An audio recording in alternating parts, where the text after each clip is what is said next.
Good morning everybody. परसों का meeting बहुत अच्छा था, फाइनली मीटिंग हो गया, प्रेशर पूरा रिलीज़ हो गया, बहुत अच्छा लगा। 3 महीने के बाद हम लोग मिलते हैं। बहुत सारे लोग अपनी फैमिलीज़ को लेके आते हैं, बच्चों को लेके आते हैं। सेशन होने के बाद प्राइस डिस्ट्रीब्यूशन होता है, इंटरेक्शन होता है। It is like a get together.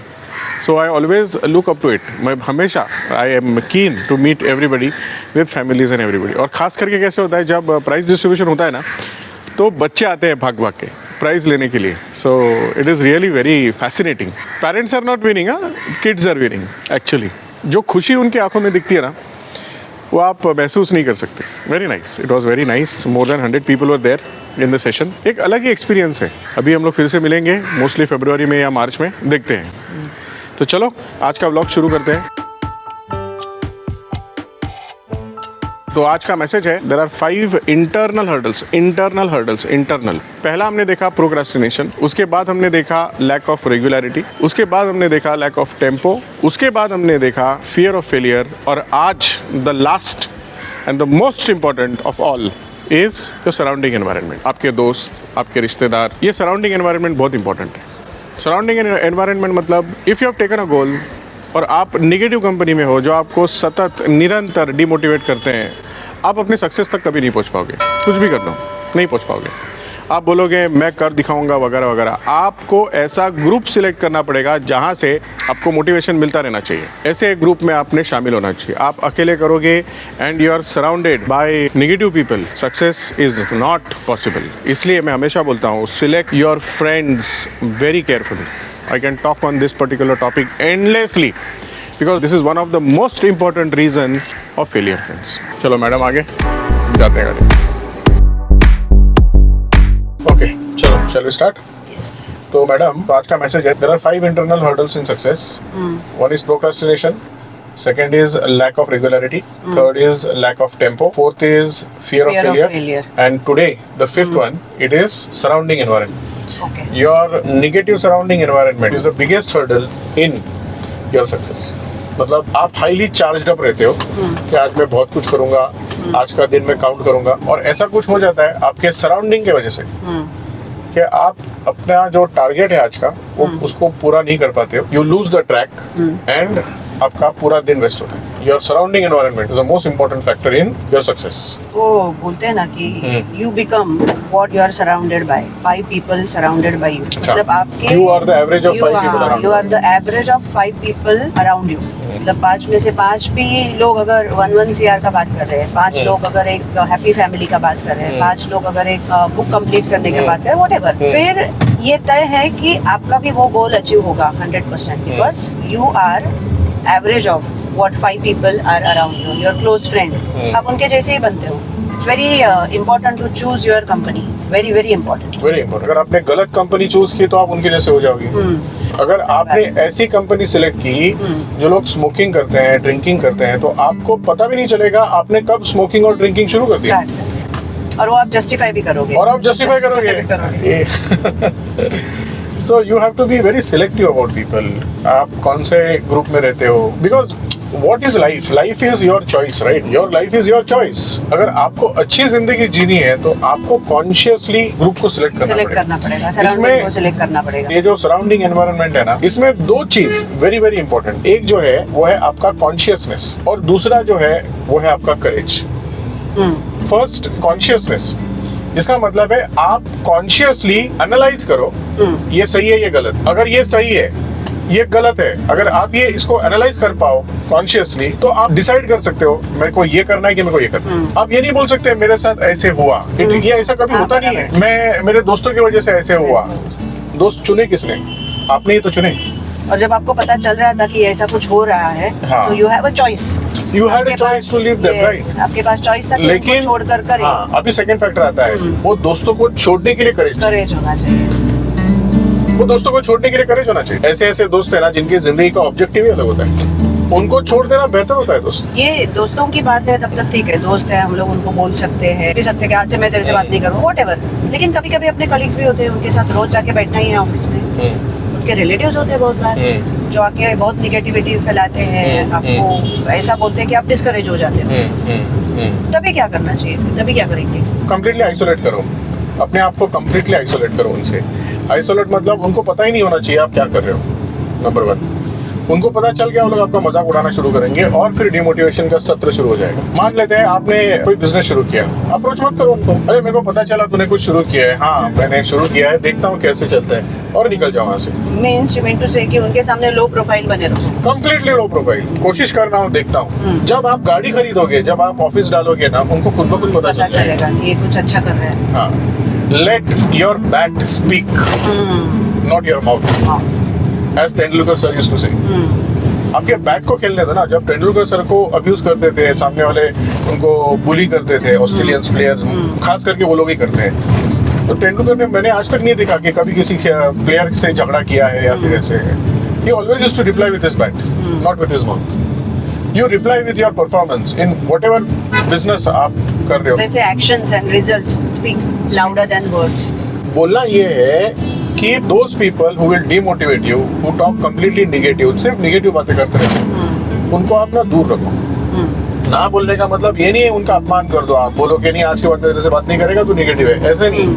वो जब भी आते हैं उनसे प्यार से बात करो और धीरे से ना बोल दो। स्माइल एंड से नो, ये ना बोलने के लिए करेज लगता है। बहुत सारे बिजनेस में आप हो, बहुत सारा बिजनेस जो होता है ना वो निगेटिविटी से भरा पड़ा है। आप साड़ियों का बिजनेस शुरू करो, कोई भी चीज आप शुरू करते हो ना, first thing you have to face is no. ऐसे में आपको मोटिवेशन की जरूरत होती है। आप कुछ भी करोगे तो लोग आपके ऊपर हंसेंगे, आपको बोलेंगे अरे तू क्या कर रहा है, तू तो ये है, तू तो वो है, why you are doing this? Actually they are only pulling your leg, they don't mean it। लेकिन ये बताने वाला आपका कोई दोस्त होना चाहिए, आपका कोई ग्रुप होना चाहिए कि अरे ये तेरे साथ हुआ, ये मेरे साथ भी हुआ था, लेकिन देख आज मैं कहाँ पे पहुंचा हूँ। So you get a motivation. अगर आप वो ग्रुप में ही नहीं रहोगे, अगर आप वो समूह में नहीं रहोगे जहाँ पे पॉजिटिविटी है, तो मुझे लगता है आप कुछ नहीं कर पाओगे। You will not be able to do anything। So there are some positive people around you. You have to see to it that you will be more in their company. Yes। उनके साथ आपको ज्यादा रहना है। Again there are two types. आप positive नहीं है, there are some critics also. And there are some negative people. तो आपको ये आइडेंटिफाई करने के लिए आना चाहिए कि इसमें से क्रिटिक कौन है और इसमें से निगेटिव कौन है। There is a thin line between critic and negativity. Okay। Negativity मतलब वो आपको डिस्करेज करेंगे कि आपको ये नहीं करना है, और आपके जो क्रिटिक्स है ना, ऐसे कोई दोस्त रहेंगे वो आपको बोलेंगे कि ये ऐसा करना गलत है, लेकिन अगर आपने उसके ऊपर सोचा तो आपको लगेगा कि yes he is saying right, मुझे थोड़ा चेंज करना चाहिए। तो जो भी एक कमेंट आपके ऊपर करते हैं आजू बाजू से, तो आपको वो देखना चाहिए कि is it correct, is it applicable to me और नॉट। हो सकता है कि उसमें से आपको कुछ इम्प्रूवमेंट भी करने को मिले। So not all negative comments that you are getting और नॉट ऑल थिंग्स जो आपको लगता है, आपके हिसाब से हो सकता है कि वो निगेटिव है, लेकिन आपको वो भी सोचना चाहिए कि क्या ये क्रिटिक्स के जैसा है। ऐसे भी कोई दोस्त हो सकता है आपका कि जो आपको बोले ये इस तरह से नहीं, इस तरह से करना चाहिए। नहीं, वो मोटिवेट कर रहा है ना, उसको गाइड कर रहा है। हाँ, गाइड कर रहा है। That is different, guiding is different. बहुत बार कैसे होता है कि लोग डिमोटिवेट करते हैं। जैसे अभी आप अगर किसी आपके दूसरे एजेंट से बात करोगे तो एजेंट क्या बोलेगा, अरे मार्केट में तो धंधोच नहीं है ना, बराबर मार्केट में तो ऐसे एजेंट से ना दूर रहो। क्यों? क्योंकि इसमें भी, ये मार्केट में भी there are more than 100 people who have qualified the top of the table. Yes. तो आपको आपका सर्कल सिलेक्ट करना है, वाइजली सिलेक्ट करना है, और वो पॉजिटिव ही होना चाहिए। आप बोल रहे हो आइसोलेट करो, उनसे दूर रहो, लेकिन बहुत बार ऐसा होता है, बहुत सारे फैमिलीज में मैंने देखा है कि आप जब कुछ नया कुछ स्टार्ट करना चाहते हो तो शायद आपके in-laws they are not supportive to you. हो सकता है कि आपका स्पाउस, ये भी बहुत सारे फैमिलीज में that spouse is not supportive. अब ऐसे केस में क्या करें? अच्छा, स्पाउस, वाइफ की बात कर रहे हो? हस्बैंड भी हो सकते हैं, वाइफ हस्बैंड भी हो सकते हैं। ओके। तो देखो बहुत बार कैसे होता है, व्हाटएवर मैंने एग्जांपल्स दिए ना, वो ऐसे एग्जांपल्स दिए रिलेटिव्स के जो डिस्टेंट रिलेटिव, जो आपके घर के बाहर रहते हैं, घर के अंदर नहीं। अभी जो लोग घर के अंदर है और वो लोग ही आपको डिमोटिवेट कर रहे हैं, उनसे आप कैसे how to deal with this is your question, right? Okay. तो इसमें आप क्या कर सकते हो मालूम है, उनको इंजेक्शन दे दो। किस चीज का इंजेक्शन? ड्रीम का इंजेक्शन दे दो। For example, let us take a target that you want to buy a car, और वो गाड़ी खरीदने के लिए आप सोच रहे हो कि मैं ये बिजनेस करता हूँ, ये बिजनेस में से मुझको पैसा आएगा और मैं फिर वो गाड़ी खरीदूंगा। तो आप क्या करो, आप अपने हस्बैंड को या फिर वाइफ को वो शोरूम में लेके जाओ और वो गाड़ी दिखाओ। ये गाड़ी मुझको ये साल में दिसंबर में आपके बर्थडे के दिन खरीदनी है। और इसके लिए मैं ये बिजनेस करना Business. चाहता हूँ। Give one example, there was one agent. ये एग्जांपल मुझको मेरे सर ने दिया था, गोपीनाथ सर। सर हमारे साथ सेशन लेते हैं बराबर, और सर का कैसा रहता है कि he give participation award and everything, chocolates देते हैं पार्टिसिपेंट्स को। तो there was one lady particularly, और वो लेडी क्या बोलती थी कि सर मैं क्वालिफाई करूंगी, एमडीआरटी क्वालिफाई करूंगी और ये करूंगी। And after 2-3 sessions, na, her participation was on the peak. She was always used to win the participation award and everything. On the third or fourth session, na, she started participating less. She was attending the session, लेकिन उसका participation उतना नहीं था। Session का नाम था mission MDRT. तो sir ने उसको पूछा ब्रेक में कि मैडम आई ऑब्जर्व दैट आप you have taken a back seat, आप पार्टिसिपेट नहीं कर रहे हो, व्हाट इज द प्रॉब्लम। वो जो लेडी थी उन्होंने सर को बोला sir I am not going to qualify for MDRT. तो उन्होंने बोला why do you think you are not going to qualify for MDRT. तो उसने बोला no sir I think I will not qualify for MDRT. तो उन्होंने बोला अभी भी 1 महीना बाकी है, आप अगर अपने सक्सेस को गारंटी नहीं कर सकते, आप अपने फेलियर को गारंटी कर सकते। सच अ पावरफुल थॉट, राइट। तब उन्होंने बताया कि सर मेरी जो सांस है वो नहीं चाहते कि हम बाहर जाके लोगों से, अनजान लोगों से बातें करें और उनको इंश्योरेंस के बारे में बोले एंड ऑल दैट। तो I am not having that support from the family, ऐसे बोले। अब इसके ऊपर सर कुछ नहीं बोल पाए। Then when she came again on the 5th session, she was again participating like first 2 sessions. Then again sir was amused. और फिर सर ने जाके उनको पूछा कि क्या हुआ, you are not participating। तो बोले कि सर क्या हुआ, हम लोग, मैं और मेरी सास घर पे बैठ के एक कोई शो देख रहे थे। It was a match, Olympics का कुछ शो देख रहे थे, और ओलंपिक होने के बाद इंडिया का नेशनल अंथेम लगा। जैसे ही राष्ट्रगीत चालू हो गया, मेरी सासू माँ जो है वो खड़ी हो गई and she started to sing national anthem and I also started to sing national anthem in the house। ये देखने के बाद जब नेशनल एंथम खत्म हुआ तब मैंने लैपटॉप खोला और एमडीआरटी के सारे फोटोज उनको दिखाए, और एमडीआरटी फंक्शन के जो यूएस में होता है उसके सारे फोटोज मैंने उनको दिखाए और उनको बताया कि देखिए मैं जो कर रही हूँ ना ये इसके लिए है। अगर मैं एमडीआरटी क्वालिफाई करती हूँ ये साल तो मैं अमेरिका में जाऊंगी, मेरे हाथ में झंडा होगा और वो तमाम इंडियंस जो है ना वहां पे खड़े हुए वो खड़े रहेंगे अपनी जगह पे और अमेरिका में राष्ट्रगीत गाएंगे। उस चीज के लिए मैं संघर्ष कर रही हूँ, मैं LIC का काम कर रही हूँ। And from that day her mother in law became her partner in that dream। She injected the dream in her mother-in-law और अब दोनों वो qualify कर रहे हैं। Such a great thing ना। Your surrounding environment very powerful। अगर आपके लोगों को ही पता नहीं आप क्या कर रहे हो तो कुछ मतलब कुछ नहीं कर सकते। मतलब आप जो ख्वाब देख रहे हो वो आपको आपके घर वालों को भी दिखाना है कि उसकी वजह से हमारे लाइफ में, हमारे परिवार में, स्पेशली हमारे नेक्स्ट जनरेशन में क्या बदलाव आने वाले हैं, उनको क्या सपोर्ट सिस्टम हम लोग दे सकते हैं और उसके लिए ये करना क्यों जरूरी है। ये जब आपके घर वाले जान जाएंगे तो मुझे लगता है कि ये जो विरोध है घर से वो आपको कम होगा and it will be an very supportive environment for you, specially for ladies, sometimes for gents जहाँ पर स्पाउस उनको हेल्प नहीं कर रही है।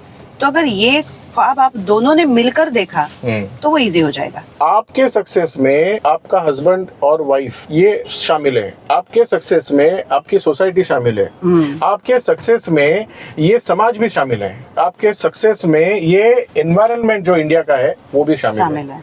अगर ये एनवायरनमेंट, इंडिया का एनवायरनमेंट अगर अफगानिस्तान की तरह होता तो क्या आप सक्सेसफुल होते? नहीं होते। So don't never say that I am self made. Nobody is self made in this world. Your surrounding environment is very very important and it starts from home। और ये जो पॉइंट है कि हमारी जो कंपनी है that decides, so therefore we have to choose a good company। Good company। So I think the most important company that you are having is your mind। जैसे एक बार सदगुरु जी ने बोला था कि अकेले में अगर आप बोर हो रहे हो तो इसका मतलब है you are in a wrong company। और कौन सी कंपनी आपको तो सबसे बड़ा एनवायरनमेंट, पॉजिटिव एनवायरनमेंट अगर आपको कुछ दे सकता है, कोई दे सकता है तो वो है आपका खुद का माइंड।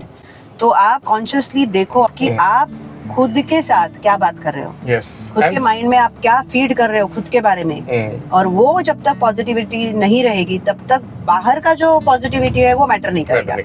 सो सबसे इम्पोर्टेंट चीज जो सराउंडिंग आपको चाहिए वो आपके मन का चाहिए, that your mind should be positive and progressive. And the biggest positive group वो जो है ना वो है टीम गैलेक्सी।